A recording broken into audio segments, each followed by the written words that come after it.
আজ সোমবার আসর এবং মাগরিবের পর আল্লাহ তাআলার এই শক্তিশালী নাম যদি কেউ মাত্র 7 বার পড়ে আল্লাহ তাআলার কাছে সে যা চাইবে সে তাই পাবে। আল্লাহ রাব্বুল আলামিন তাকে দুনিয়াতে ধন সম্পদ এতটাই দান করবেন যা রাখার জন্য করে জায়গা খুঁজে পাবে না, এবং তার জীবনের সমস্ত অভাব অনটন, দারিদ্রতা, বিপদ আপদ, ঋণের সমস্যা সবকিছু দূর হয়ে যাবে।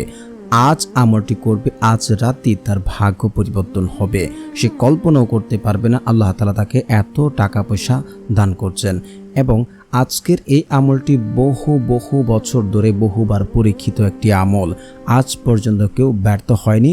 যদি ভিডিওতে বলা প্রত্যেকটা পয়েন্ট এবং নিয়ম মেনে আমল করতে পারেন, আল্লাহর কসম করে বলতে পারি আপনার অভাব অনটন, মনের আশা আল্লাহ তাআলা সব কিছু পূর্ণ করবেন। তাই বলছি, টেনে ভিডিও দেখে আপনার নিয়মটা মিস করলে কাজে আসবে না। তাই না টেনে সম্পূর্ণ ভিডিও দেখার অনুরোধ রইল। আর যারা চ্যানেলটি সাবস্ক্রাইব করবেন তাদেরও মনের আশা পূর্ণ হবে ইনশাআল্লাহ। আমি আপনি দুনিয়ার সবাই চাই টাকা পয়সা হোক, ধন সম্পদ বেড়ে যাক, ধনী সম্পদশালী হয়ে যায়, যেন আমরা ভালোভাবে চলতে পারি, সমাজে ভালো কিছু করতে পারি। তো আমাদের চাওয়া কজনেরই পূর্ণ হয়, কিন্তু দেখা যায় যে অন্যরা অল্প সময় কাজ করে, অল্প সময় পরিশ্রম করে তাদের ধন সম্পদ টাকা পয়সা আল্লাহ তাআলা অনেক গুণ বাড়িয়ে দিয়েছেন। কিন্তু আমি আপনি কেন টাকা পয়সা ধন সম্পদ পাচ্ছি না? দেখুন, ধন সম্পদ বাড়ার কিছু কারণ বা কিছু পদ্ধতি রয়েছে। যেমন আপনি যদি আল্লাহ সুবহানাহু তাআলার নেয়ামত পাইলেন, নেয়ামতের শুকরিয়া আদায় করলেন, তাহলে আল্লাহ তাআলা আপনার রিজিক বাড়াবেন। আল্লাহ সুবহানাহু তাআলা পবিত্র কোরআনে সূরা ইব্রাহিম আয়াত নাম্বার 7 বলেন, যে ব্যক্তি আল্লাহ তাআলার নেয়ামত পাইল, নেয়ামত পাইয়া নেয়ামতের শুকরিয়া আদায় করলো, আল্লাহ রাব্বুল আলামিন তার নেয়ামত বাড়িয়ে দেন। এবং যে ব্যক্তি নেয়ামত পাইয়া নেয়ামতের নাশুকুর করলো, আল্লাহ তাআলা তার নেয়ামত ছিনিয়ে আনেন। কিন্তু দেখা যায় আমাদের 1 বছর লস হলো, 1 বছর কম টাকা আসলো, 1 বছর আমরা কম কামাই করলাম, 1 মাস কম কামাই করলাম, কম ইনকাম হলো, তখন আমরা নাশুকরিয়া আদায় করি। কিন্তু আমাদের আপনাদের সর্বখালতে আল্লাহ তাআলার শুকরিয়া আদায় করতে হবে। দেখুন, আমি আপনি সুস্থতায় আছি, এটা একটা নিয়ামত, আমাদেরকে সেখানেও শুকরিয়া আদায় করতে হবে। আলহামদুলিল্লাহ, আমরা যে অবস্থা নিয়ে আছি না কেন, আমরা যদি আল্লাহ তাআলার কাছে শুকরিয়া আদায় করি, তাহলে আল্লাহ তাআলা আমাদের ধন সম্পদ বাড়াবেন ইনশাআল্লাহ। এটা আল্লাহ তাআলার ওয়াদা। আপনারা সূরা ইব্রাহিম আয়াত নাম্বার 7 দেখতে পারেন। এবং আমাদের ধন সম্পদ আল্লাহ তাআলা আরও বৃদ্ধি করতে পারেন শুধু আমরা যদি আল্লাহ তাআলার রাস্তায় যদি আমরা সাদাকা করি, কাউকে দান করলাম, সাদাকা করলাম, তাহলে আল্লাহ তাআলা এই সাদাকার মাধ্যমে আমাদের বিপদ আপদ দূর করবেন, তুই আমাদের আরও অভাব অনটন দূর করে দেবেন। তো এইগুলো কাজ করলে কিন্তু আমাদের অভাব অনটন চলে যাবে। কিন্তু আল্লাহ তাআলার পক্ষ থেকে যে কিছু নিয়ামত রয়েছে বা টাকা পয়সা ধনী হওয়ার যে একটা বিষয় রয়েছে, সে যে আল্লাহ তাআলার কাছে কিন্তু অসংখ্য অগণিত লক্ষ লক্ষ, যা কোনো হিসাব নেই, এমন অসংখ্য রত্ন ভাণ্ডার রয়েছে যা আল্লাহ তাআলার কাছে চাইলে আল্লাহ তাআলা তাকে দেবেন। তো আল্লাহ তাআলা কিন্তু পবিত্র কোরআনে বলেছেন যে উদউনি আস্তাজিব লাকুম, তোমরা আমাকে ডাকো, আমি তোমাদের ডাকে সাড়া দেব। আল্লাহ রাসূল সাল্লাল্লাহু আলাইহি ওয়াসাল্লাম বলেন, যখন কোনো বান্দা আল্লাহ তাআলার কাছে দুহাত তুলে দোয়া করেন, আল্লাহ রাব্বুল আলামিন ওই সকল বান্দাকে খালি হাতে ফেরত দিতে লজ্জাবোধ করেন। আল্লাহ রাব্বুল আলামিন তার বান্দাদেরকে কখনোই খালি হাতে ফেরত দেন না, যদি আমরা সঠিকভাবে সঠিক পদ্ধতিতে চাইতে পারি। তো আমাদের ধন সম্পদ বাড়ানোর ক্ষেত্রে আমরা কি করব?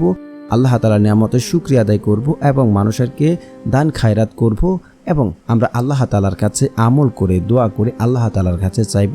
তাহলে আল্লাহ রাব্বুল আলামিন আমাদের অল্প দিনে ধনী সম্পদশালী বানাবেন, এটা আল্লাহর ওয়াদা।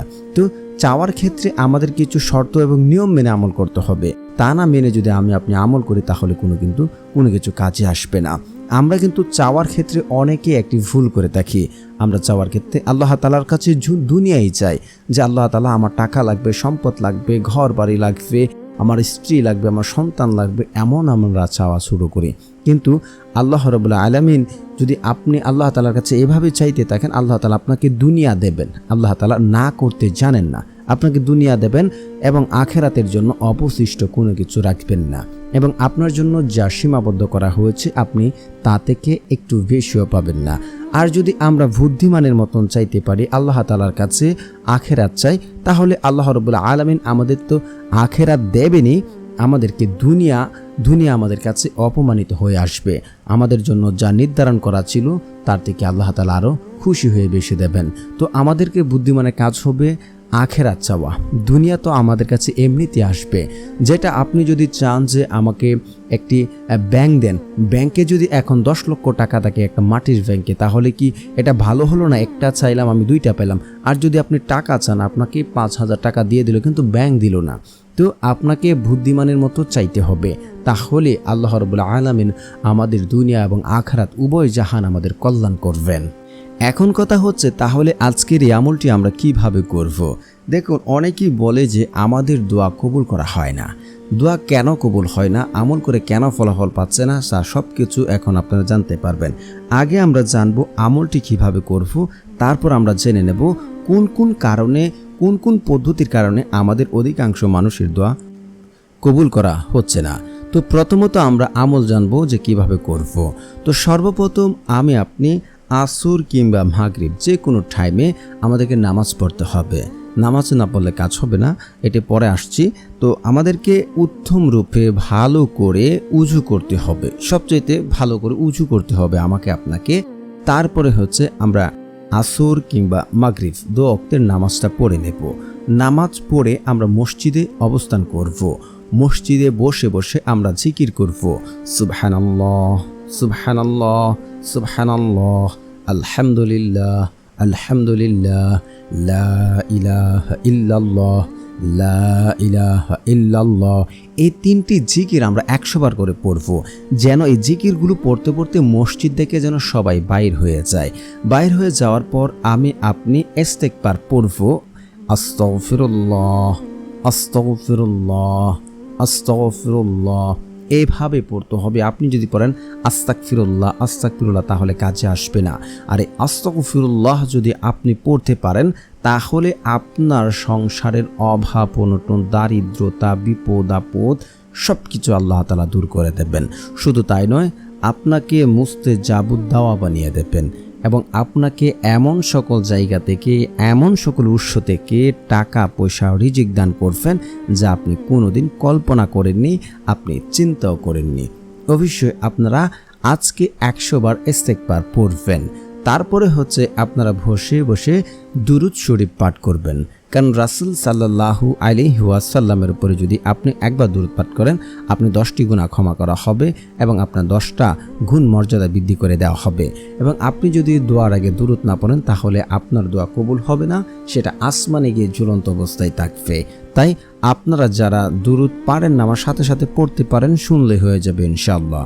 আল্লাহুম্মা সাল্লি আলা মুহাম্মাদিন ওয়া আলা আলি মুহাম্মাদ কামা সাল্লাইতা আলা ইব্রাহিম ওয়া আলা আলি ইব্রাহিম ইন্নাকা হামিদুম মাজিদ। আল্লাহুম্মা বারিক আলা মুহাম্মাদিন ওয়া আলা আলি মুহাম্মাদ কামা বারাকতা আলা ইব্রাহিম ওয়া আলা আলি ইব্রাহিম ইন্নাকা হামিদুম মাজিদ। যদি আপনারা এই দুরূদ শরীফটি না পারেন, দুরূদ ইব্রাহিম, তাহলে আপনারা দোয়ার আগে 3 বার সাল্লাল্লাহু আলাইহি ওয়াসাল্লাম সাল্লাল্লাহু আলাইহি ওয়াসাল্লাম সাল্লাল্লাহু আলাইহি ওয়াসাল্লাম, তারপর দোয়ার শেষে আবার পড়বেন সাল্লাল্লাহু আলাইহি ওয়াসাল্লাম সাল্লাল্লাহু আলাইহি ওয়াসাল্লাম। এভাবে আপনারা পড়ে নেবেন।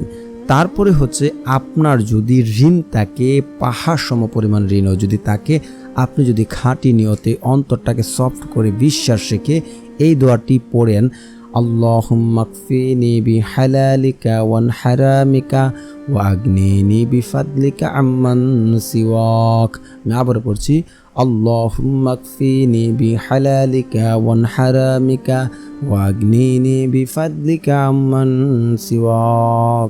তারপরে হচ্ছে আপনারা একবার আয়াতুল কুরসি পড়বেন, আল্লাহু লা ইলাহা ইল্লা হুয়াল হাইয়ুল কাইয়্যুম লা তাখুযুহু সিনআতু ওয়ালা নাওম লাহু মা ফিস সামাওয়াতি ওয়া মা ফিল আরদ মান জাল্লাযী ইয়াশফাউ ইনদাহু ইল্লা বিইজনিহি ইয়ালামু মা বাইনা আইদিহিম ওয়া মা খালফাহুম ওয়া লা ইউহিতুনা বিশাইইম মিন ইলমি ইল্লা বিমা শাআ ওয়া ওয়াসিয়া কুরসিয়ুস সামাওয়াতি ওয়াল আরদ ওয়ালা ইয়াউদু হিফযুহুমা ওয়া হুয়াল আলিয়্যুল আযীম। তারপর হচ্ছে আপনারা একবার সূরা ফাতিহা পড়বেন। বিসমিল্লাহির রহমানির রহিম, আলহামদুলিল্লাহি রাব্বিল আলামিন, আর রহমানির রহিম, মালিকি ইয়াউমিদ্দিন, ইয়াকা না'বুদু ওয়া ইয়াকা নাস্তাঈন, ইহদিনাস সিরাতাল মুস্তাকিম, সিরাতাল্লাযীনা আন'আমতা আলাইহিম গায়রিল মাগদুবি আলাইহিম ওয়ালাদ-দাল্লিন, আমিন। তারপরে হচ্ছে আপনারা পড়ে নেবেন 3 বার সূরা ইখলাস। বিসমিল্লাহির রহমানির রহিম, কুল হুয়াল্লাহু আহাদ, আল্লাহুস সামাদ, লাম ইয়ালিদ ওয়া লাম ইউলাদ ওয়া লাম ইয়াকুল লাহু কুফুয়ান আহাদ। তারপর হচ্ছে আল্লাহ সুবহানাহু ওয়া তাআলার এই শক্তিশালী নামটি আপনারা পড়ে নেবেন।